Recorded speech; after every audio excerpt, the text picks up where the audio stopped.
Amy Walker had always believed in the quiet power of kindness. At 62, she had spent most of her life working behind the worn counters of small-town diners, pouring coffee for regulars who treated her like family. Maggie's diner was no different.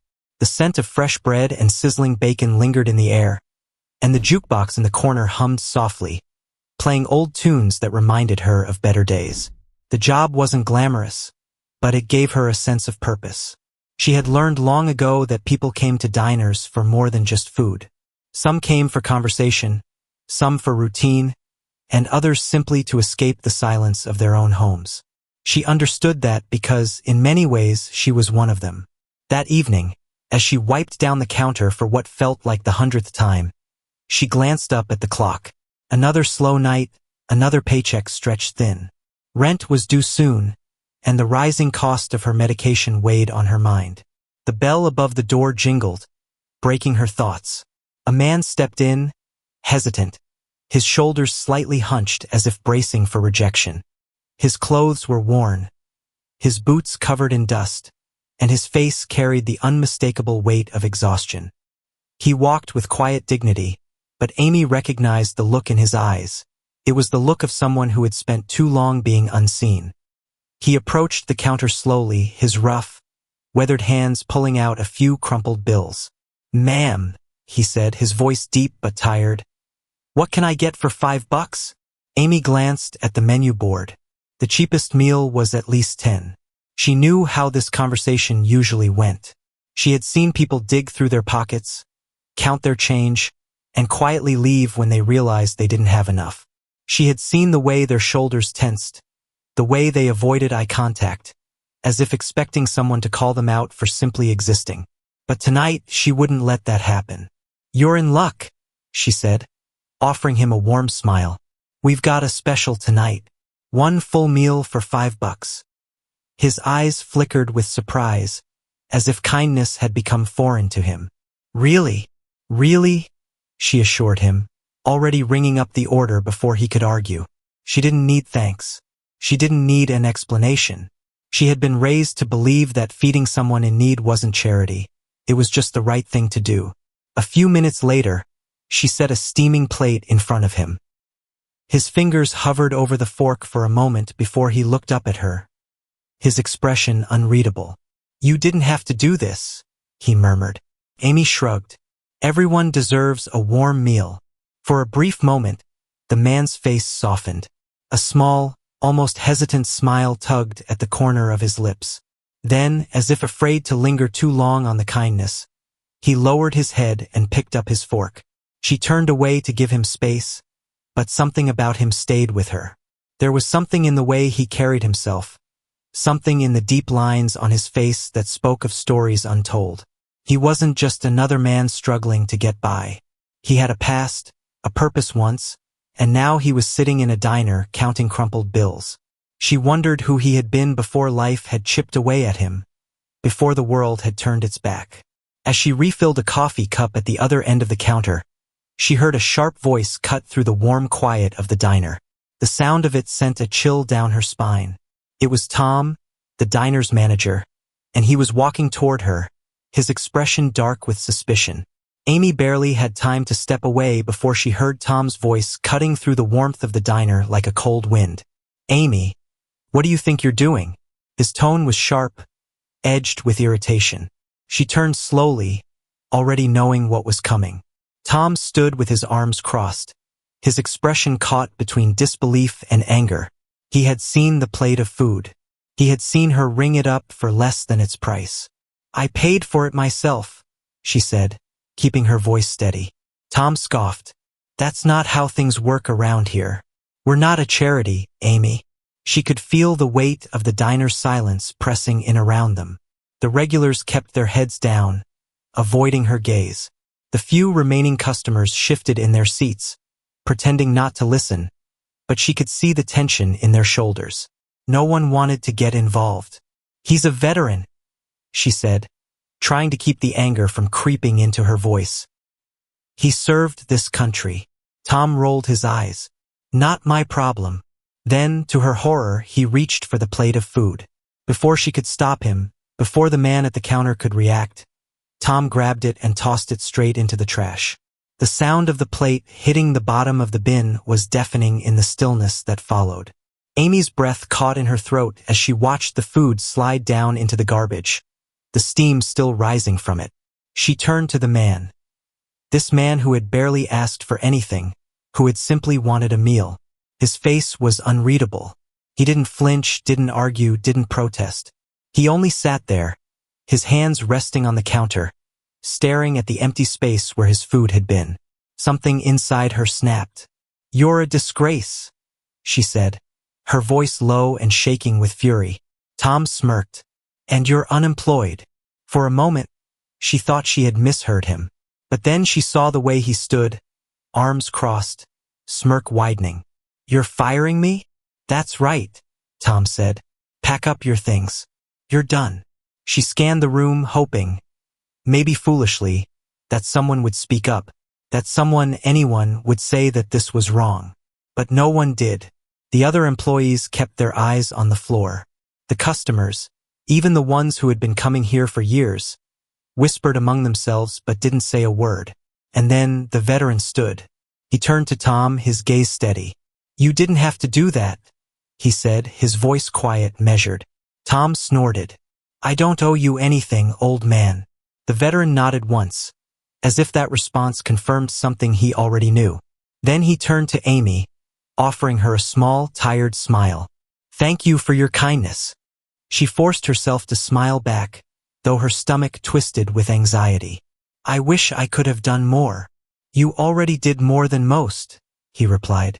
And with that he turned and walked toward the door. Amy's hands clenched at her sides as she watched him leave.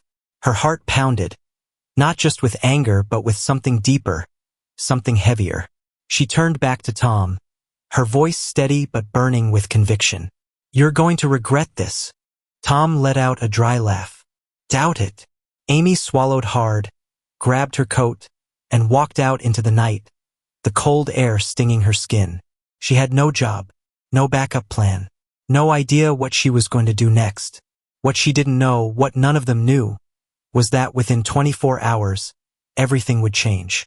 Amy walked home that night with the weight of uncertainty pressing against her chest. The cold wind bit at her skin, but she barely noticed.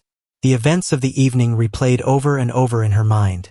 The clatter of the plate hitting the trash, the silence of the diner, the veteran's quiet, unshaken dignity. She had lost her job, not because she had done something wrong, but because she had done something right. That should have made it easier to accept, but instead, it only made the injustice burn hotter in her chest. Her apartment was small, barely more than a room with a bed and a tiny kitchenette, but it had always been enough. Tonight, though, it felt smaller than ever. She tossed her coat over the chair and collapsed onto the bed, staring at the ceiling. The stack of unpaid bills on the table seemed to stare back at her, a harsh reminder of how little room she had for mistakes. Rent was due in a week. She had no savings to fall back on, no safety net. She had spent decades working. Yet here she was, 62 years old and just one bad day away from losing everything. She barely slept. Every time she closed her eyes, she saw Tom's smirk, the veteran's quiet gratitude, the empty space where a plate of food should have been. Was there something she could have done differently? Should she have kept her head down, pretended not to notice the man counting his crumpled bills? No, that wasn't who she was. If she had to live with the consequences of doing the right thing, then so be it. But that didn't make the fear any less real. By morning, she had no choice but to go job hunting. She pulled on her warmest coat and stepped outside, the early air crisp against her skin. She spent hours walking from store to store, filling out applications, but every conversation ended the same way. "We're not hiring right now." She heard it so many times that it stopped feeling personal. It was just a fact as unchangeable as the weather. No one needed a waitress, especially not one her age. Experience didn't matter when there were younger, faster hands to take orders and pour coffee. By noon, her feet ached, and she found herself near Maggie's diner again. She had no reason to go inside, but still, she lingered across the street, staring at the place where, just last night, She had lost everything. Through the window, she could see Tom moving about as if nothing had happened, as if she had never been there at all. The world hadn't stopped for her. It had kept turning, indifferent to the fact that her life had been thrown off course. She was about to turn away when a deep rumbling noise filled the air. At first, she thought it was distant thunder, but the sky was clear. Then she saw them, military vehicles rolling down Main Street, their presence undeniable. Jeeps, armored trucks, the kind of convoy this quiet town never saw. People stepped out of stores, pausing on the sidewalks to watch as the line of vehicles slowed and came to a stop right in front of Maggie's diner. Amy's stomach tightened. She had no idea what was happening, but something in her told her this was no coincidence. Inside the diner, Tom had been going about his day as usual. He had no regrets about firing Amy. If anything, he felt relieved employees were replaceable. He had moved on. But as the bell above the door jingled, he turned, expecting another customer. Instead, a tall man in a decorated military uniform stepped inside.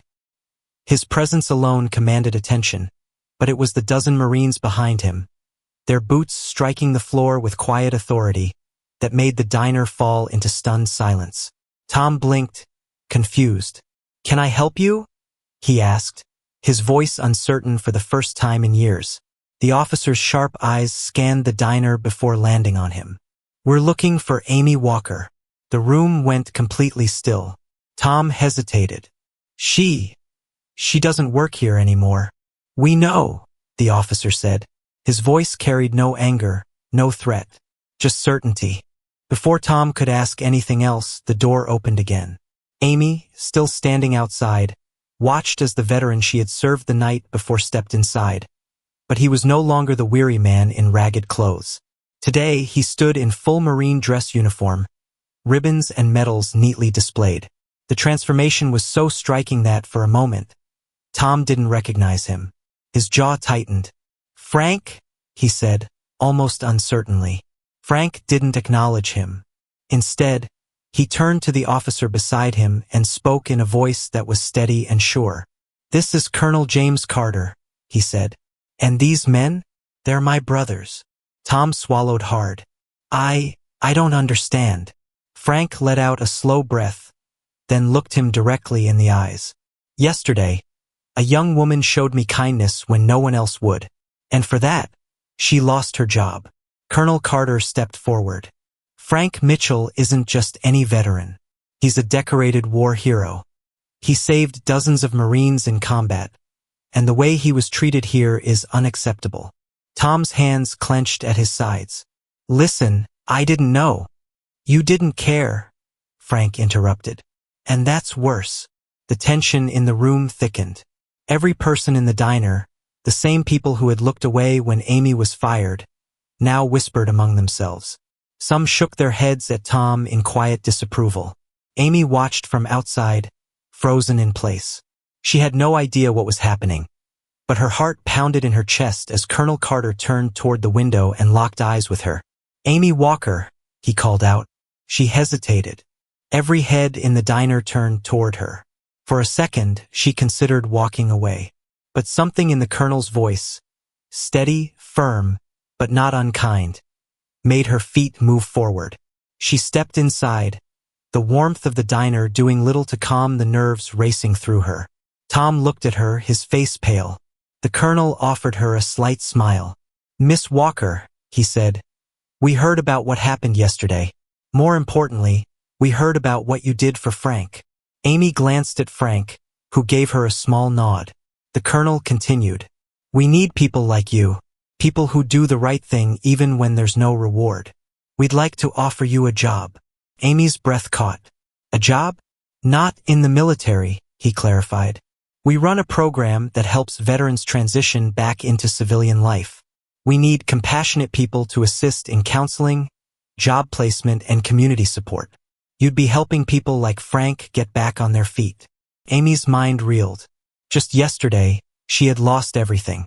And now the United States Marine Corps was offering her a job. Tom scoffed. "You can't be serious. She's just a waitress." Colonel Carter turned his gaze on him, and for the first time, Tom shrank back. And yet, Carter said, his voice calm but firm, she did more for one of our men in a single night than you did in your entire life. Silence. Tom had no response. Amy looked down at the card in her hand, her heart pounding. Less than 24 hours ago, she had been fired for doing what she believed was right. Now, she had just been given an opportunity that could change her life forever. Amy stood frozen in the middle of the diner, Colonel Carter's business card pressed between her fingers, its edges soft from the nervous way she clutched it. Less than a day ago, she had walked out of this place feeling like the world had cast her aside. And now, here she was, with a future she hadn't dared to imagine suddenly unfolding before her. The room was still, filled with people who had once ignored what had happened. And now, they were watching something they didn't fully understand. Tom stood behind the counter, arms crossed, but the arrogance in his smirk had faded. He didn't look quite so sure of himself anymore. She could still feel the weight of the past 24 hours pressing against her chest. Losing her job had been one thing, but the silence of the people around her had been worse. The ones who had seen everything, who had whispered their disapproval but had not spoken up, who had looked away as she walked out into the cold. And yet, despite that, despite the way it had seemed like no one cared, here she was, offered a job not just as a way to make a living, but as a way to make a difference. Amy met Colonel Carter's eyes. "Why me?" she asked, her voice quiet. He smiled, a small, knowing expression. "Because when no one else did, you did the right thing." The simplicity of his words struck her harder than she expected. She had spent most of her life believing that doing good meant something, even when no one was watching. But lately, she had wondered if that belief had been foolish. If maybe, after all these years, the world had changed and people like Tom, cold, indifferent, were the ones who truly had the power. But now, here was proof that kindness was not forgotten. It mattered. She mattered. She exhaled, nodding. "What would I be doing?" Colonel Carter leaned forward slightly, his voice steady. "We help veterans transition back into civilian life. Some need jobs, some need housing, and some just need to be reminded that they're not invisible." His eyes flickered toward Frank, who was standing silently beside him, watching her with quiet encouragement. "You already have the most important skill," the colonel continued. "You care. And sometimes that's all it takes." Amy looked at Frank then, truly looked at him. The night before, he had been a man sitting alone in a diner, counting crumpled bills, carrying a lifetime of burdens on his shoulders. Today he stood tall, his uniform crisp, his presence strong. She thought about how quickly the world had dismissed him, how easily Tom had looked at him and decided he wasn't worth the price of a plate of food. And yet, here he was, proving that people were so much more than what they appeared to be in their worst moments. Amy swallowed hard, the weight of the moment settling over her. It wasn't just about a job. It was about being part of something that mattered. It was about making sure that what happened in this diner never happened to another veteran again. She looked down at the card in her hand, rubbing her thumb over the embossed lettering. Then, she took a deep breath and nodded.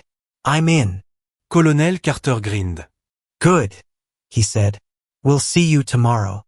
Frank stepped forward then, reaching out a hand. Amy hesitated for only a second before shaking it, feeling the strength in his grip, the steadiness. "You deserve more than what this place gave you," he said. Amy smiled, really smiled, for the first time in days. "Maybe we both do." With that, the Marines turned and walked out of the diner, their presence still lingering even after the door swung shut behind them. The silence stretched for a long moment. Tom shifted uncomfortably, running a hand over his face, as if trying to wipe away the weight of what had just happened. Finally, he let out a sharp exhale, shaking his head. "Well, that was dramatic." Amy turned to him, her expression unreadable. For years, she had worked here, pouring coffee, smiling at customers, keeping her head down when she had to. But something had shifted. She wasn't the same woman who had walked into work the night before.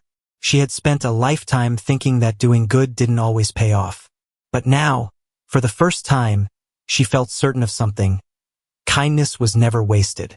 "You should be ashamed of yourself," she said, but there was no anger in her voice now. Just certainty. Tom scoffed. Oh, please. You think this changes anything? You think those guys are going to suddenly make your life perfect? He gestured toward the door. They'll forget about you in a week. People always do. Amy didn't respond right away. She looked around the diner at the familiar walls, the tables she had wiped down for years, the customers who had once felt like family but had been silent when she needed them most. She had given so much to this place, and in return, it had let her go without a second thought. She realized now that Tom was wrong. She didn't need this place. She smiled, but it wasn't the polite, customer service smile she had worn for so many years. It was different now, stronger, more certain. No, she said softly. They won't. Without another word, she turned and walked out the door, stepping into the crisp evening air. She glanced down at the business card once more, the future stretching wide in front of her. For the first time in a long time, she felt something she hadn't felt in years. Hope. Her life was about to change. And for once, it was for the better. Amy woke before the sun, her body instinctively rising at the same hour she had for years, even though she had nowhere to be. But today felt different. As she lay in bed, staring at the ceiling of her small apartment, she felt a weight lift, one she hadn't even realized she had been carrying. She had spent decades waking up to the same routine, the same diner, the same motions. But today, for the first time in years, she wasn't walking into a place that had made her feel small. She was stepping into something new, something unknown, something that might just matter in a way she had never expected. She got dressed slowly, carefully, choosing a soft blue sweater that made her feel steady, strong. As she stepped outside, the morning air was cool against her skin, crisp with the promise of autumn. The town was quiet, only the occasional car passing by, but Amy felt an energy in her chest, a pull toward something bigger than herself. She checked the address on the card one last time before setting off. When she arrived, she hesitated at the entrance. The building was larger than she expected, a red brick structure with wide glass windows that let the morning light pour inside. Military vehicles lined the parking lot, but the space felt welcoming, not imposing. Through the glass, she could see movement. People in uniforms, some in civilian clothes, all with a sense of quiet purpose. It was a place where things happened. A place where people didn't just pass through, but found a way forward. She took a breath and stepped inside. A woman at the front desk greeted her with a kind smile. "You must be Amy Walker." Amy nodded, feeling a strange mix of nerves and something else. Anticipation. "They're expecting you," the woman said, gesturing toward the hallway. "Go right in." Amy walked forward, her footsteps steady but her heart racing. When she reached the office at the end of the hall, the door was already open. Inside, Colonel Carter stood from behind his desk, extending a hand. "Glad you decided to come," he said. Amy shook his hand, his grip firm, grounding. "I figured I owed it to myself to at least hear you out." The colonel nodded approvingly and motioned for her to sit. The office was lined with framed photographs. Men and women in uniform, some younger, some older, all smiling. Some photos were of men in their 20s, their arms slung over each other in the way soldiers do, the kind of camaraderie that doesn't fade. Others showed veterans in civilian clothes, standing proudly in front of new homes, new businesses, new lives. Amy's eyes landed on a small wooden sign on his desk. The words were simple, handwritten, but they struck something deep within her. "No one left behind." Colonel Carter followed her gaze. "That's our mission here," he said. "We take care of our own. Not just the ones still in uniform. All of them. Even the ones the rest of the world seems to have forgotten." Amy thought of Frank, the way he had walked into that diner, not expecting anything. The way Tom had dismissed him, discarded him like he was nothing. The way he had carried himself despite it all. How many others had been left behind just like him? How many had given everything and come home to nothing? "What exactly would I be doing?" she asked. The colonel leaned forward slightly. "We help veterans transition back into civilian life. Some need jobs, some need housing, some just need someone to remind them that they still matter. We work with local businesses, government agencies, volunteers. We make sure no one falls through the cracks. He met her gaze. Your role would be to help with outreach, assist in job placement, and most importantly, be a face of compassion for these men and women. Amy hesitated, not because she didn't want to do it, but because the weight of it felt so real. I don't have any experience in this kind of work. Colonel Carter smiled. You have the most important kind of experience, he said. You care. And sometimes that's all it takes. Amy exhaled slowly. She had spent so many years barely getting by, believing she was just another face in the crowd, just another struggling worker trying to survive. And yet, somehow, she had ended up here in a place where that part of her, the part that had always cared even when no one else did, was the very thing they needed most. And Frank? She asked. The colonel's smile widened slightly. He's already signed on. Turns out he's got a lot to offer. He just needed someone to remind him of that. Something warm spread through Amy's chest. The idea of working alongside Frank, of helping people like him, suddenly didn't feel so foreign. In fact, it felt like the most natural thing in the world. She nodded, more to herself than to the colonel. Okay, she said finally. I'll do it. The colonel grinned. Welcome to the team. As she left the office, walking down the hall, she felt lighter than she had in years. There was still uncertainty, still so much she didn't know. But for the first time, she wasn't just surviving. She was stepping into something that mattered. She was making a difference. And that, she realized, was worth everything. The weeks that followed were unlike anything Amy had ever known. She had spent most of her life in diners, moving through the rhythm of routine, pouring coffee, clearing plates, exchanging polite conversations with customers who barely noticed her. But here, in this new place, nothing felt routine. Every day was different. Every person who walked through the doors carried a story, a struggle, a battle that hadn't ended just because their time in uniform had. She had known kindness mattered, but she had never truly seen its power until now. At first, she wasn't sure what she could offer. She wasn't a counselor, she wasn't a social worker, she wasn't military. But it didn't take long for her to realize that what these men and women needed wasn't always something official. They needed someone who saw them, someone who listened, someone who didn't look through them like they were a problem to be solved, but instead saw them for who they were. People who had given everything for a country that sometimes seemed to forget them the moment they returned home. She learned quickly. She learned how to navigate the paperwork, how to connect veterans with jobs, how to sit in meetings with business owners and convince them to take a chance on someone who had spent years following orders, but now felt lost without direction. She learned that sometimes the hardest part wasn't finding them a job or a home.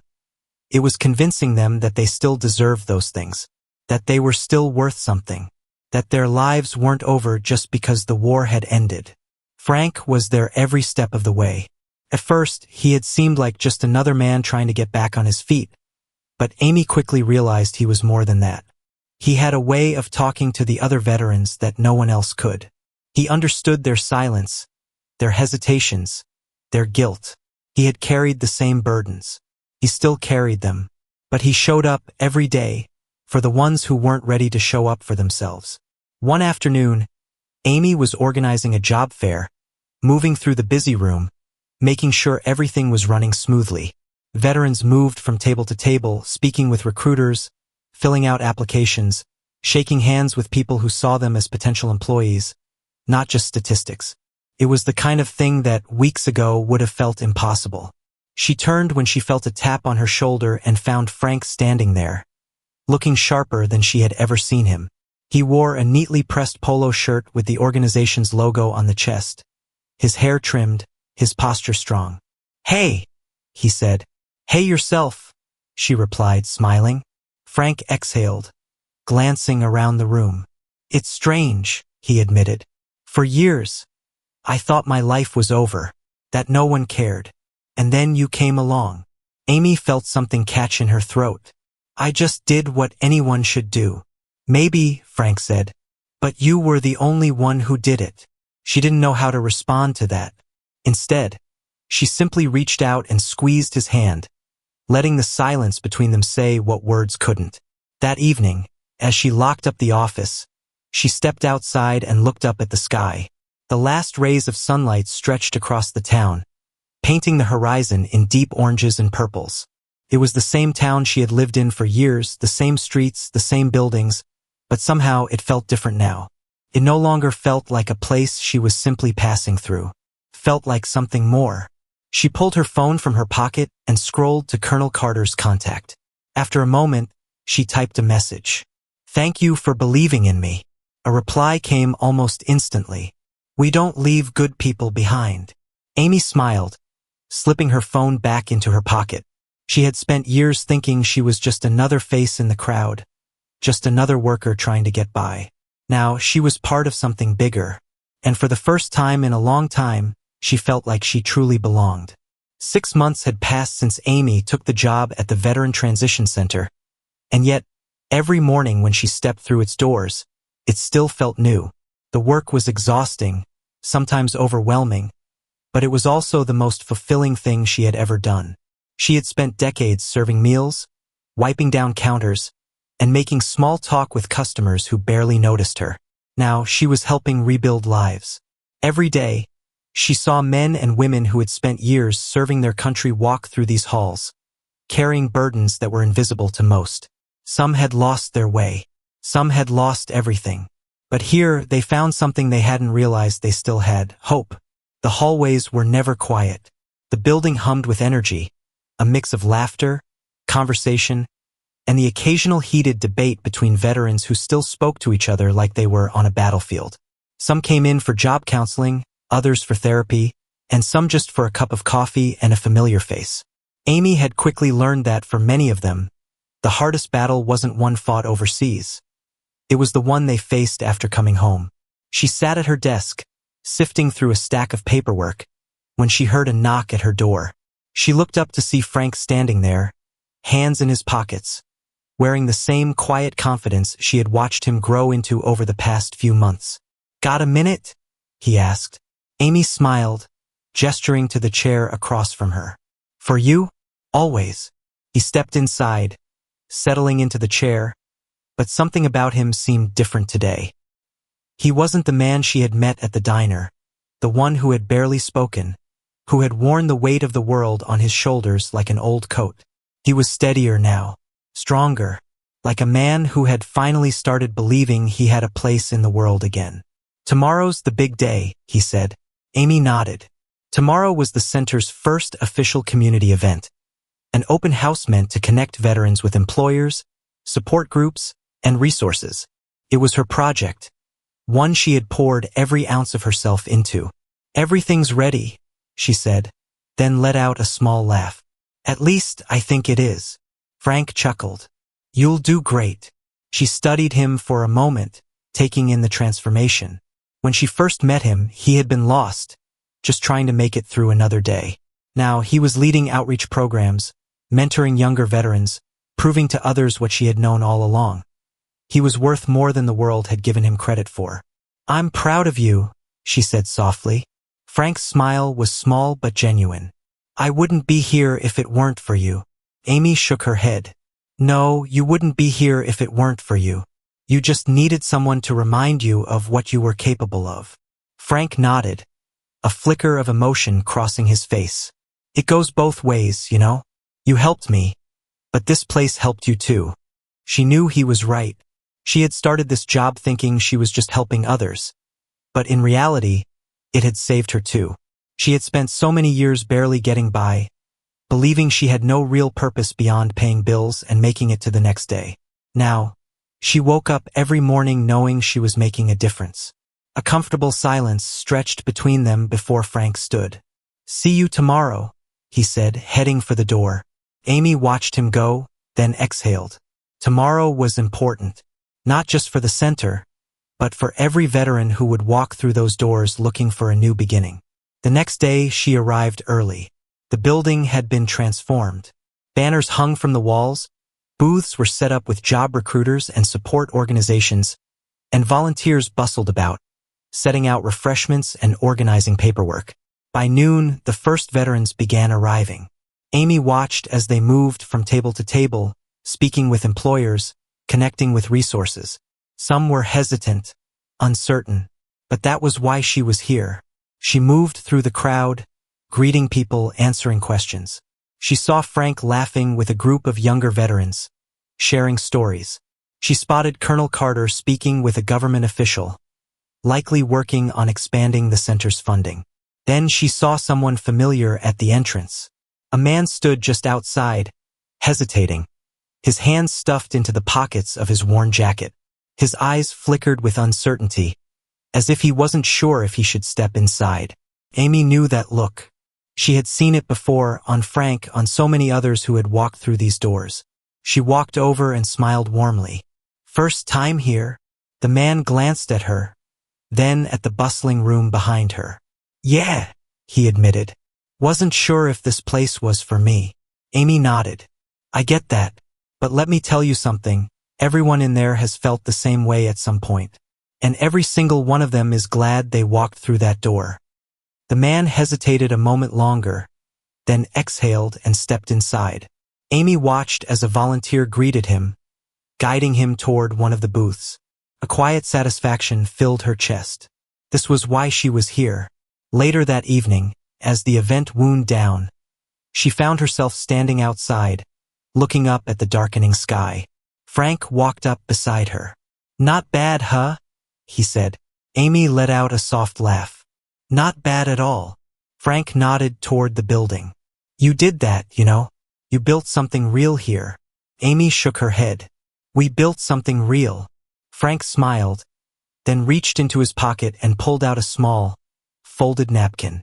He handed it to her. Amy raised an eyebrow. "What's this?" "Something I held on to for a long time," Frank said. She unfolded it, and her breath caught. It was the receipt from the meal she had bought him that night at the diner. Amy looked up at him, her throat tight. "I kept it as a reminder," Frank said. "That night, I thought I was invisible. And then you came along and proved me wrong." Amy swallowed hard. "Frank," he smiled, clapping her on the shoulder before walking back inside. She looked down at the worn piece of paper in her hand, a single tear slipping down her cheek. That one meal had changed everything. And now she was going to keep changing lives, one person at a time. In today's fast-paced world, where people rush through their lives without pausing to notice one another, kindness often feels like an afterthought. It is easy to assume that small gestures don't matter, that doing the right thing is a thankless endeavor, that the world rewards selfishness while compassion is overlooked. But Amy Walker knew better now. She had spent her life believing in kindness, even when it cost her, even when no one seemed to notice. And now, standing outside the Veteran Center she had come to call home, she understood something she had never fully realized before. Kindness always finds its way back. The night air was cool, crisp against her skin as she stood under the soft glow of the streetlights. The event had ended, the building now quiet after hours of bustling energy, of lives reconnecting, of hope being restored. Inside, tables had been packed away, chairs stacked neatly in the corners, but the impact of the day remained. Veterans had walked through those doors unsure of what they would find, some hesitant, some doubtful, and yet by the end of the afternoon, many had left with a renewed sense of purpose. Some had secured job interviews, others had signed up for housing assistance, and more than a few had simply found comfort in knowing they were not alone. Amy exhaled, watching her breath form a soft cloud in the night air. She thought back to how this all began. The moment in that small-town diner, the clatter of a plate tossed in the trash, the feeling of loss as she walked out of the only job she had ever known. She had felt abandoned that night, discarded just as easily as the food meant for a man the world had forgotten. And yet, standing here now, she saw the truth. Losing that job had not been the end of something. It had been the beginning. A familiar voice broke through her thoughts. "Long day, huh?" She turned to find Frank standing beside her, hands tucked into his pockets. His posture was relaxed, but there was something in his expression that told her he had been reflecting too. He had come a long way since that night at the diner. The man who had once walked in, shoulders weighed down by invisible burdens, was no longer the same. He had found his place just as she had. Amy smiled. The best kind of long day. Frank nodded, glancing back at the building. You ever think about what would have happened if you hadn't given me that meal? Amy looked at him, considering his words. It was such a simple moment, a decision she hadn't even hesitated to make. She had spent $5 on a plate of food for a man she barely knew. And yet, that single act had set off a chain of events that had led them both here, to this moment, to this place where they were no longer just two people trying to survive. They were part of something bigger. All the time, she admitted. Frank pulled something from his pocket and held it out to her. It was a small, folded piece of paper, worn and creased from being carried around. She didn't need to open it to know what it was. The receipt. The same one she had handed him that night, when he had sat at the counter, counting his last few dollars. I held on to it, Frank said, his voice quieter now. Not just because of what you did that night, but because of what it reminded me of. People still care. I had forgotten that. Amy felt a lump rise in her throat. She had spent so much of her life believing in the good in people. And yet, here was the proof that sometimes kindness was the very thing that saved a person. Not just the one receiving it, but the one giving it too. She reached out, taking the receipt gently between her fingers. I think I needed the reminder just as much as you did. Frank let out a small chuckle. Funny how that works. Amy looked at the paper, then back at him. This place, these people, it's because of you, you know? Frank shook his head. No. It's because of us. She smiled at that, tucking the receipt carefully into her own pocket. For years, she had wondered if what she did ever truly mattered. If the long hours, the small kindnesses, the moments where she chose compassion over convenience had ever made a difference. Now she knew the answer. They did. And they always would. Because kindness was not just a choice. It was what made the world worth living in. It was what connected people when everything else seemed to push them apart. It was the one thing that had the power to change a life, not in some grand, sweeping gesture, but in the smallest of ways. A warm meal, a moment of understanding, a belief that no one was truly alone. As she and Frank walked back inside, the night quiet around them, Amy knew with absolute certainty that her life had not just changed. It had finally begun. Amy sat at her desk, staring at the stack of papers in front of her.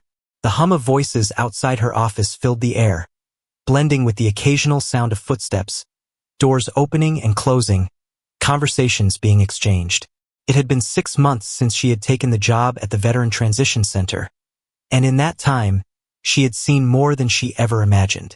She had witnessed the weight of invisible battles carried on the shoulders of men and women who had given everything for their country, only to return home and feel forgotten. She had watched them walk through these halls, hesitant at first, unsure if anyone truly saw them, and she had seen them leave stronger than when they arrived, their steps steadier, their eyes a little less lost. The work was exhausting, sometimes overwhelming. Some days, she went home feeling like she hadn't done enough, like there would never be enough resources, enough hands, enough time to help everyone who needed it. But on other days, days like today, she was reminded that even the smallest victories mattered. A knock at the door pulled her from her thoughts. She looked up to see Frank standing in the doorway, a familiar presence now. He had changed in these last few months, though she suspected he didn't see it the way she did. His posture was stronger, his voice steadier. He carried himself with the quiet confidence of a man who had finally found his footing. "Got a minute?" he asked. "For you?" "Always," she said, smiling.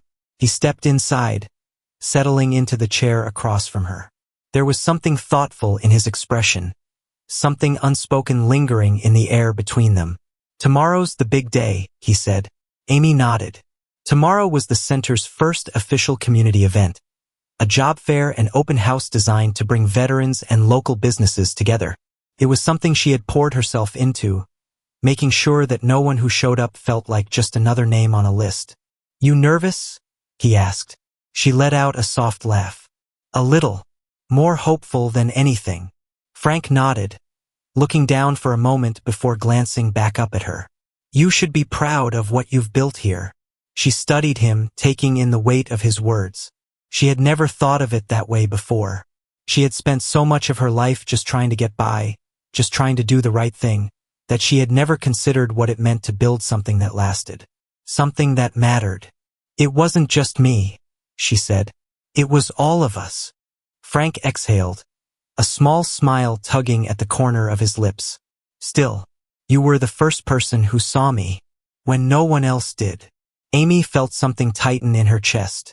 She thought back to that night at the diner, to the way he had walked in, tired and unseen, counting crumpled bills that weren't enough. She hadn't thought twice about helping him.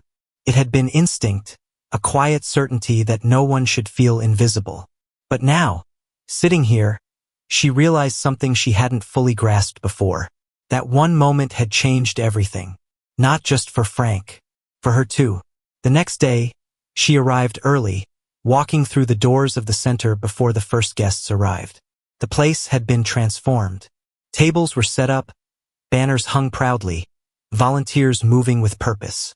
By noon, veterans started arriving, some hesitant, others more eager, but all looking for the same thing. A chance. A new beginning. She moved through the room, greeting people, answering questions, making sure no one felt out of place.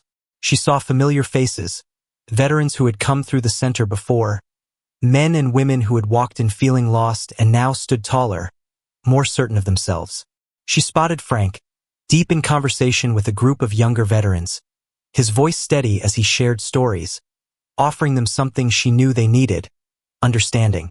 Then she saw him, a man standing near the entrance, his hands stuffed in his jacket pockets, his gaze flickering with uncertainty. She recognized the look immediately. She had seen it so many times before, the hesitation, the doubt, the quiet fear of being turned away. She walked toward him, offering the same warm smile she had once given to Frank. First time here? He nodded, his voice unsure. Yeah. Wasn't sure if I should come. Amy met his gaze, steady and unwavering. I get that, but you're here now, and that's what matters. The man hesitated for only a second longer before stepping inside. She watched as a volunteer approached him, guiding him toward one of the booths. And just like that, another life had started to change. Later that evening, as the last guests trickled out, she found herself outside once more, the sky painted in shades of deep orange and fading blue. Frank walked up beside her, his hands in his pockets. Not bad, huh? He said.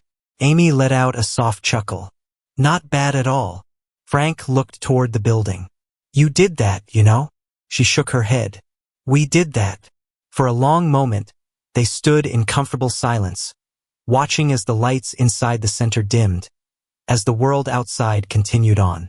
Then Frank reached into his pocket and pulled out a small, folded napkin, handing it to her. She raised an eyebrow. What's this? Something I held on to for a long time, he said. She unfolded it, and her breath caught. It was the receipt from the meal she had bought him that night at the diner. Amy looked up, her throat tightening. I kept it as a reminder, Frank said. That night, I thought I was invisible, and then you came along and proved me wrong. Amy swallowed hard, blinking back the sting of emotion. Frank! He smiled, clapping her gently on the shoulder before heading back inside. She looked down at the worn piece of paper in her hands, a single tear slipping down her cheek. That one meal had changed everything. And now she would keep changing lives, one person at a time. In a world that often feels rushed, where people pass each other without a second glance, it is easy to believe that small acts of kindness don't matter. But Amy's story is proof that they do. One simple meal, one moment of compassion, changed not just one life, but many. It set off a chain of events that neither she nor Frank could have predicted. It led to second chances, to new beginnings, to the realization that no one should be left behind. Not the people who serve their country, not the ones who fall through the cracks, and certainly not those who choose to do the right thing, even when no one is watching. Life has a way of circling back the kindness we put into the world. Amy could have ignored Frank that night. She could have turned away, kept her head down, and walked past him like so many others had. But she didn't. She chose to see him, to acknowledge his worth, to remind him that he wasn't invisible. And in doing so, she found her own purpose. Because the truth is, Kindness is not just about the person receiving it.